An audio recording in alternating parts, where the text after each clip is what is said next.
ചിറ്റൂർ നരണിപ്പുഴയിൽ ശക്തമായ നീരൊഴുക്കുള്ളതിനാൽ ജാഗ്രതാ നിർദ്ദേശം. ആളിയാർ വെള്ളം കൂടുതലായി എത്തിയതോടെ മൂലത്തറ റെഗുലേറ്ററിൽ നിന്നും ചിറ്റൂർ പുഴയിലേക്ക് തുറന്നുവിടുന്ന വെള്ളത്തിന്റെ അളവും ഉയർത്തിയിരുന്നു. ഇതാണ് പുഴയിൽ നീരൊഴുക്ക് വർദ്ധിപ്പിച്ചത്. 4 ദിവസത്തിനിടെ ആശങ്കപ്പെടുത്തുന്ന 2 രക്ഷാദൌത്യങ്ങൾക്ക് സാക്ഷിയായ ചിറ്റൂർ നരണിപ്പുഴ. ആളിയാർ ഡാം തുറന്ന് മൂലത്തറയിൽ നിന്ന് കൂടുതൽ വെള്ളമെത്തിയതോടെ കലിതുള്ളി ഒഴുകുകയാണിപ്പോൾ. പുഴയിലേക്കിറങ്ങരുതെന്ന നിർദ്ദേശങ്ങൾക്കും നിരീക്ഷണത്തിനുമൊപ്പം മുന്നറിയിപ്പ് ബോർഡുകളും പുഴയ്ക്ക് സമീപം ഉയർന്നിട്ടുണ്ട്. 4 ദിവസത്തിനിടെ കുട്ടികൾ ഉൾപ്പെടെ പുഴയുടെ നടുവിൽപ്പെട്ടത് 6 പേരാണ്. ശ്രമകരമായ ദൌത്യത്തിനൊടുവിലാണ് അഗ്നിരക്ഷാസേന ഇവരെ ജീവിതത്തിലേക്ക് വീണ്ടും കൈപിടിച്ചു കയറ്റിയത്.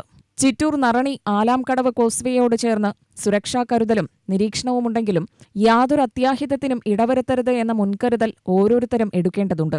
സ്കൂൾ വിദ്യാർത്ഥികൾ ഉൾപ്പെടെ പുഴയുടെ അപകടാവസ്ഥ തിരിച്ചറിയണം. പുഴയിൽ ഒഴുക്കു കുറഞ്ഞാൽ പോലും തെളിഞ്ഞ മാനം കണ്ട് പുഴയിൽ ഇറങ്ങരുതെന്നാണ് ദുരന്ത നിവാരണ സേനയുടെ മുന്നറിയിപ്പ്. മലനിരകളിലും വനങ്ങളിലും പെയ്യുന്ന കനത്ത മഴ പുഴകളിലും തോടുകളിലും മിന്നൽ പ്രളയത്തിന് കാരണമാകും. നിമിഷങ്ങൾക്കകം ആർത്തലച്ചെത്തുന്ന വെള്ളം അപകടകരമാണ്. ശാന്തമായി ഒഴുകുന്ന പുഴയും രൗദ്രഭാവത്തിലേക്ക് മാറാൻ നിമിഷങ്ങൾ മതി.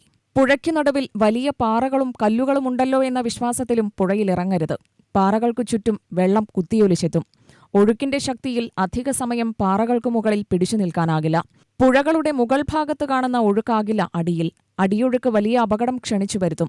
പാറകളിലും കല്ലുകളിലും തട്ടി വലിയ ചുഴികളും രൂപപ്പെടാം. UTV news, Palakkad.